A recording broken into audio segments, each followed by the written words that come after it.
March 21, baon serye. March 21 pa to guys. Ngayon lang na-upload.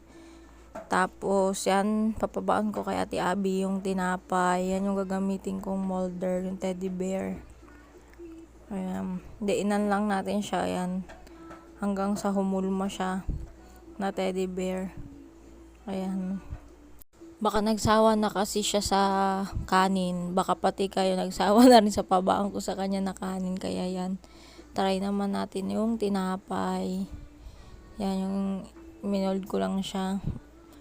Diinan nyo lang hanggang sa mamold siya na ano. Medyo malaki kasi yung ano, yung teddy bear. Dapat mas malaki yung tinapay para mas maayos. Yan. O, diba? Yan na siya. Kamukha na ba niya? Tapos siya, isa pa. Yan, diinan ulit. Diba? Yan na siya. Ulit yung pangalawa, yan, dalawa na siya. Tapos papalamanan ko siya yung Arla. Masarap din pala yung Arla na yan guys. Maliit lang yung binili ko kasi kala ko di magugustuhan. Nagustuhan din namin yan. Yan yung papalaman ko, Arla. Sarap siya. Spread lang natin sa tinapay. Ayan, tagal ko pa mag-spread yan, diba? Narapan ako. Dapat yung tinapay mo mas malaki para mas maayos siya ma-mold. Mas maganda pag mas malaking tinapay. Kasi saktuhan lang sila dun sa molder eh. Kaya parang yung sa tenga banda hindi siya masyadong maayos. Ayan.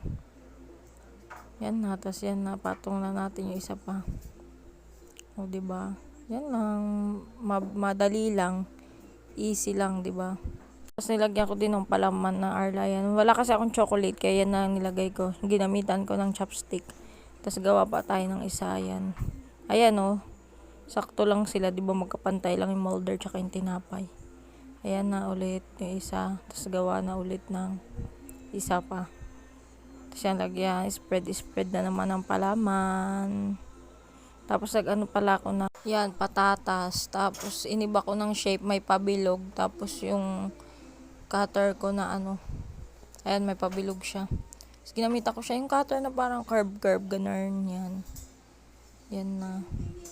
Tapos na yan na, finish na. Sarap din yan. Nasa inyo na kung lalagyan nyo na asin. Pero ako di ko na nalagyan. Ayan, yung cutter ko na pa curve. Nagtalsikam pa. Tapos yan, na-assemble na natin. Yung iba, yung isang tinapay pala, di ko na nilagyan ng mata. Kasi sa likod naman yan. Ayan, yung nasa harap yung nilagyan ko lang ng mata. O, diba? Tapos lagyan ng silikon. Ayan, nilagyan ko. Tapos yan na yung kabila, yung mga price. Ayan. Nahulog pa nga. Tapos naman, wala akong prutas. Kaya honey. Yan, honey nilagay ko. Dessert niya kasi walang prutas eh. Tapos yan na, finish na. Like and follow. Thank you.